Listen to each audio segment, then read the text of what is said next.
Hey everybody, welcome to my YouTube channel. My name is Amy. Thank you so much for stopping by today. So today we're going to go ahead and we're going to continue on with our, we're working on our journal. And today we're going to be putting together the signature. So this to me is actually the hardest step of all of them. Partly just because there's a lot of, like this one is a little easier because we're using a digital collection. And so therefore it doesn't really, I'm not having to sit around and think about all the different papers that I want to put in. This one I just put in every single paper in the digital collection, so it made it really easy, and then I just added in a few extra things. But I feel like this is probably the most time-consuming step, but this is what we're going to do today. So I have already put my signature together, and I'm going to go backwards and walk you through exactly what I've done. Now I haven't stitched this in, but this is basically what we're doing today. We're just putting together our signature with all of our things in it. This is what we're going for. So now the first thing I did was I took all my papers and I printed them on each side.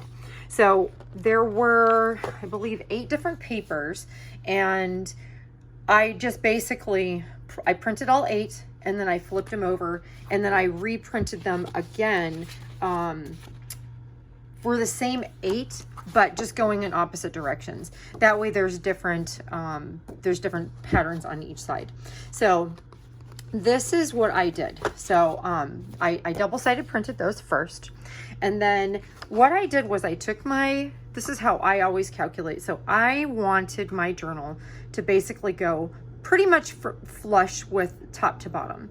And then you always want to leave a little tiny bit extra on the side, because as you're stacking your papers, they too tend to, they create bulk. So they will, potentially could go out the side. It's not really doesn't really matter all that much, but that's how I do it. So this particular book measured, let's see here, I believe it's just over 6 1/4. So what I planned was I cut my papers to 6 1/4 is what I cut. But you can see it's just a little bit over 6 1/4. And then on this side, they measured 4 3/8. And instead I cut mine at 4 1/4. Well, I planned for 4 1/4. I want my pages to be 6 1/4 by 4 1/4. So if you want to write that down, that's what we're going for. You want your pages to be 6 1/4 high, and then you want them to be 4 1/4 wide. So that's the measurements that we're looking at for our papers. Now, of course, that's just one side. So in the end run, this is what you want to cut your papers to. You want to cut them to 8 1/2 by 6 1/4. So this is what, and then you can fold them in half. So 8 1/2 wide by 6 1/4 height. That is what I cut this one here. This is what I cut all of my papers to. And this one is just an example. So I cut this one, and then all you would do is score it at, let's see here. I do not see my scoring tool. Okay, well, it doesn't really matter because I don't need to score it. But just so you know, so basically I would take now and I would score this at, 4 1/4. And then that would give me my pages to fold in half. So, and then like I said, there was 8 or 9 of them, and that's what I did for every single one of them except for one. So one of them, this is what I did, and I'll show you. This right here would be the 8 1/2 by 6 1/4. But instead of cutting it at 8 1/2, I left on this last little bit. So this paper measures just under 10 1/2. It doesn't really matter about how long it is. I just left the length on. That way, this is now what I've got. So I just folded this. And I mean, you could have just alternatively just added a pocket here, but I just wanted it to be here. I may not even make it into a pocket. I may just leave it as a flap. But so the base part itself is 8 1/2 by 6 1/4. I just left on the extra. You do not have to do that whatsoever. I just happened to do that. So I'm going to show you, this is what mine looks like flat. So this is what it looks like flat. And what I did was I took all my papers, I scored them all at 4 1/4, and then I folded them in half, and I put them in order that I wanted them. And then what I did was I just went into my stash of like cards and envelopes and things like that. And I pulled out things that coordinate with this collection and look like Valentines. So I always like to, in my signatures, I always like to have layers. So I think it always adds to the detail if you have layers. So that's what I did. And almost always when I do journals, I always start with an envelope because I like the look at the front, but you could do whatever you want. It doesn't have to, you know, you could just use the papers. That would be perfectly fine. But this is what I did. So I added an envelope here, and then this is a card. I got it years ago at Michael's. And then as you can see, I have a page here, and then I have a page here. And like I said, these are all from the digitals. This is a note card. I don't remember where I got it from, but it's just a note card. It was already folded, so I have another page. Then I added in an envelope right here. Then I have another page here. And then this is the page where I left the additional flap. And I have a page here. I added in another envelope right here. And then this is the middle of the signature. So that's all that's there. So like I said, it's about, I think it's 8 pages. And then all I did was just add in what I wanted. Now you do not have to add in any of those things. But before we get ready to, the next step that we're gonna do is we're gonna actually add, we're gonna make the holes in our signature. But before we do that, I'm going to talk about this. If you're going to add in extra things, the first thing you want to do is when you're going through, you want to make sure that whatever you've added in is where you want it, because once it's stitched, you can't move it. So like this red envelope, I kind of want it to be a little bit more centered. So I'm just going to move it a little bit so it's a little bit more centered, and then there we go. So, but that, yeah, so you want to just make sure that you have things where you want it. See, again, this one's a little bit off too. It doesn't have to be in the middle. I mean, I'm just doing mine in the middle, but you do want to make sure that you do that. So, okay, so I'm actually going to take this and I'm going to just clip it, and I'm going to put it aside so it doesn't move in it, you know, and then I'm going to put it aside because the next thing we want to do now is we want to make the holes in our journal cover. So now what I've done is I've taken a piece of paper. It's the same height as the journal, and it's just slightly smaller than the spine here. And the reason why is we're going to make a template. So this measures 6 1/4 by, it's about 1 1/8. So now this just makes it easier because then you don't have to write on your journal, and you can measure in advance where you want it. So basically what I want to do is we're going to want to put 3 holes. So what we're going to do is we're going to lay this out, and let's say, I'm just going to say that we want it 1 inch. No, let's do 3/4 of an inch. So right here is 3/4 of an inch down. And then over here, we've got 3/4 of an inch in. Now, just so that way we know that it's centered, we're at, you may want to just cut yours right at 1, but because it, you know, it's a little bit, yeah, I think you might want to just cut yours at 1, but you could, so then you just want to make sure that it's centered. So I know that this one is over just a teeny tiny bit. So I'm just going to make my little dot a little bit bigger right there. And this one actually looks perfect.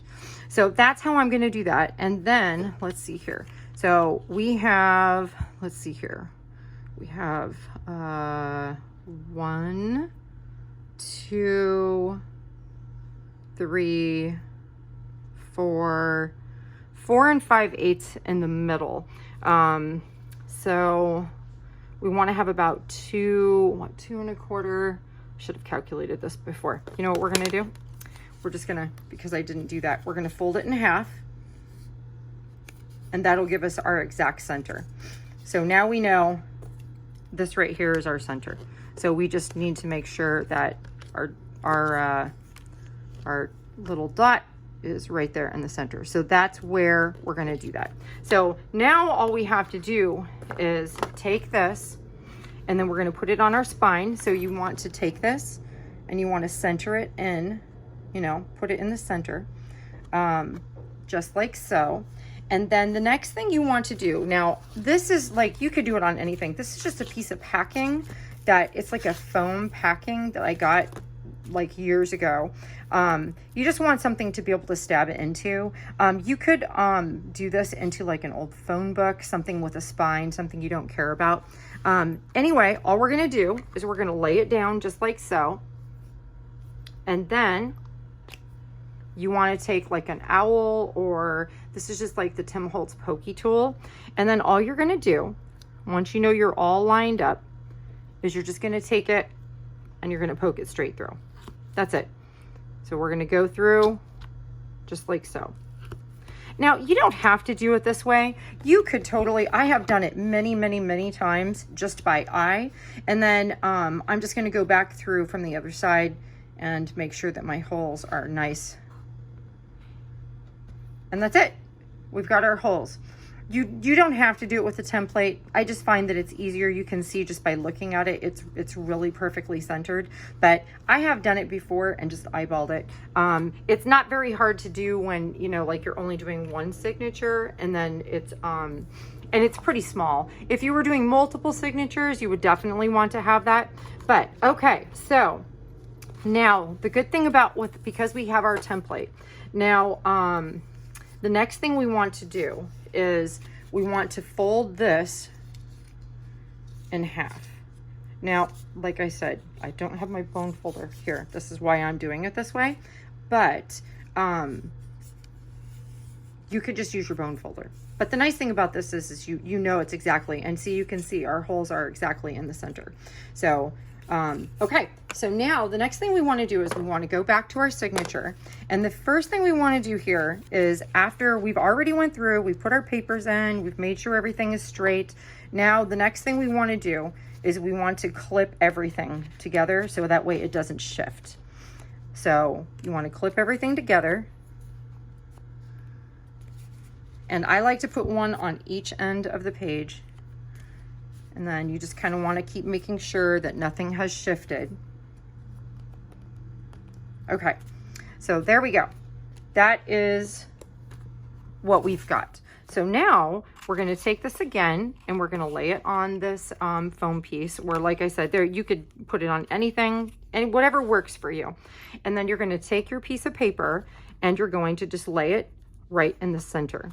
So we've already got our holes, everything is perfectly lined up. So then all we have to do is just go directly through the paper, just like so.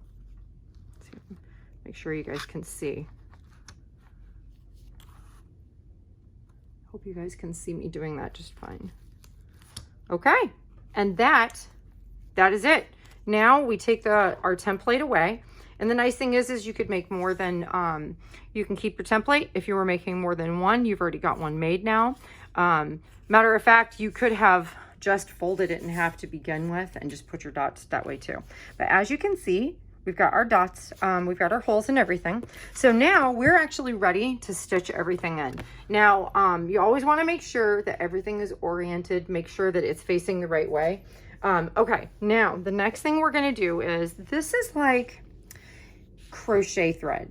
So I don't know what the weight of it is or anything, but that's what it is.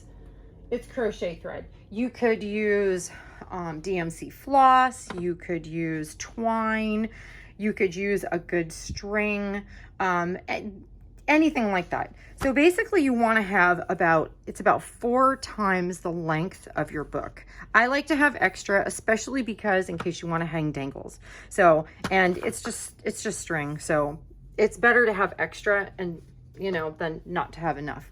So then the next thing we're going to do is we're just going to, this is just a large needle. And then, so the first thing we're going to do is we're going to go through our center, just like so you can see, and then we're going to go into the center of our book. So Okay, this is what we've got. So we started in the center and then we went through over here. So now we're just gonna, you may have to just wiggle your needle through. Mine has a pretty large backside there. So, and then what I like to do is I like to pull my string until I have like a decent tail, because that way I can tie it off and I can still hang dangles if I want. Okay, so now we're on this side. So now we're gonna go back to the top hole right here. So we're gonna go through the top hole. We're gonna go through the top, and then we're gonna go back in through the top of our papers right here. And it's okay if you let it go. At this point, it doesn't really matter. It's not going anywhere. So you can totally do that. If you have a problem pushing it through, you can just kind of put it down on a surface. So then we're just gonna pull it like that. And then the next thing we wanna do is this time we want to cross over all the way to the bottom. So we're gonna put it back through our papers right here, and then we're gonna put it right through. This is the bottom hole. Okay, and then we're gonna pull this tight.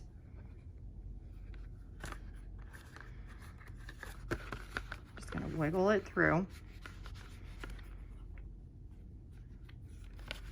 I'm gonna lay it down and push it through there. Okay, so as you can see, this is where we are now. Okay, so we have our string where we started in the center, and then we went out here. We went back up through the top. Then we brought it, we brought it down through the bottom, and now this is where we are right here. Now we're gonna go back in through our original hole